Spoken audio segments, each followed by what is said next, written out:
Medicare is one of the biggest entitlement programs in the United States and is expected to run bone dry by 2020, while other less optimistic analysts claim it could be as early as 2015.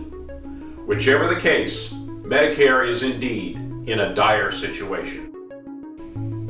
U.S. government-funded health care, which is made up of Medicare and Medicaid, makes up 23% of U.S. federal spending. That's approximately $793 billion, $528 billion of which was spent on Medicare alone. In fact, if you look more closely, we spend more on health care than on all discretionary spending combined, more than Social Security or defense.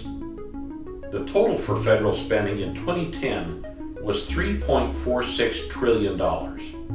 The total federal income was $2.16 trillion, which gives us a deficit of $1.29 trillion. So, when we are running a deficit, it means we have one of two choices. Either we keep on spending until we're bankrupt, or we reduce our expenditures. Unfortunately, the most substantial area where we can reduce expenditures is Medicare. Medicare is financed through a combination of payroll taxes, premiums, and general revenue. The problem is that spending has been growing faster than the economy has and is projected to accelerate dramatically over the next few years as enrollment in the program explodes and unit costs of medical treatment outpace inflation. Consider this.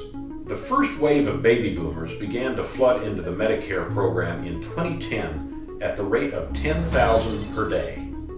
That means by 2030, the Medicare population will nearly double to 76 million Americans and continue to expand to 88 million in 2040. That's triple the population of 2010. Spending per enrollee is projected to increase by 50% during the next decade. For example, in 1975, the cost per enrollee was $2,813. In 2010, it was $12,090. And by 2040, the average cost per enrollee will be a hefty $44,416 per year. Not surprisingly, Medicare is on the verge of implosion, especially since payroll tax revenue and premiums are not keeping pace with the program's increasing costs, and that's how we get the B word: bankruptcy. Analysts are projecting Medicare will go bankrupt sometime between 2015 and 2020. Whatever the year may be, clearly something has to be done to curb the accelerated expansion of Medicare before it catastrophically collapses upon itself. Well, something is being done. Congress has orchestrated a plan that will take effect on January 1st, 2012. The knight in shining armor has arrived. Well, sort of. You see, this plan, basically summed up, calls for a long-term reduction in the form of a 21 to 29.5% cut in fees for physicians who treat Medicare patients. And it doesn't stop there. Nearly all private pay insurance is indexed to Medicare. Therefore, any cut to Medicare will trickle down and affect the entire health insurance system. So, go away. You see, our politicians have three difficult options when it comes to balancing the Medicare budget. Number one, raise taxes for all 300 million Americans during a recession. Option two, considerably increase out-of-pocket costs for medical beneficiaries, which consists of 46 million existing beneficiaries and 78.2 million baby boomers who will be becoming beneficiaries.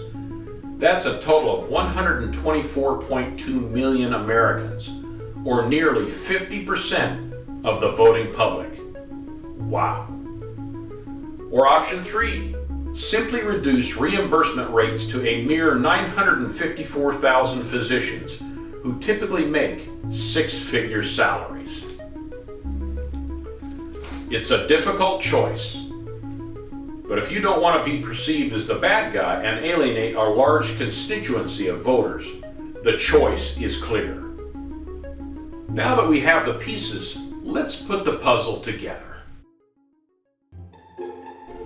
This is an average primary care physician, Dr. Pleasant. Dr. Pleasant has spent the last 20 years building up a reputable practice that serves 2,000 patients.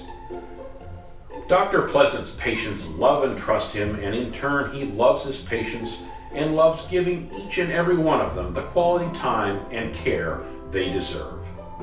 Dr. Pleasant has worked hard to become a doctor and works even harder to maintain his practice. His practice receives $200 in payments per patient per year. So the practice's revenue for the year is $400,000. And with a 60% overhead, Dr. Pleasant's well-deserved reward is an income of $160,000 a year, or 40 cents per every dollar that comes in. Not bad. It's January 1st, 2012, and the Medicare cuts are kicking in. Let's check in with Dr. Pleasant and see how he's doing. Gosh, Dr. Pleasant looks very tired. Seems he's been working 80 hours a week. His patients don't look all that happy either. What happened? Apparently, a 21% Medicare cut has factored in and dropped his income to $76,000 a year. Why is this? Well, when you do the math, Dr. Pleasant still has a fixed overhead of $240,000 a year, even though his practice's revenue drops to $316,000. Revenue minus overhead, and Dr. Pleasant's income is $76,000. Now, if, like what most analysts believe, the 2012 Medicare cut is 29.5%, Dr. Pleasant's practice will generate a revenue of $282,000. Subtract the $240,000 overhead, and Dr. Pleasant makes just $42,000 a year. So essentially, Dr. Pleasant is having to work abnormally long and exhaustive hours just to maintain his pre-cut income. His patients aren't all too pleased either, because he's had to increase his patient volume by 21%. It means that he's been spending less time with each patient, having to rush them through the office every 7 minutes. They're feeling neglected, and Dr. Pleasant is watching all of his hard work crumble away right out from under him. Dr. Pleasant runs an efficient practice, but many physicians run less efficient practices with a 75% overhead. The reality could look something like this. Here's Dr. Pleasant's brother Jim, who also is a doctor. Jim runs a practice like his brother, except with a fixed overhead of $300,000 and takes home $100,000 a year.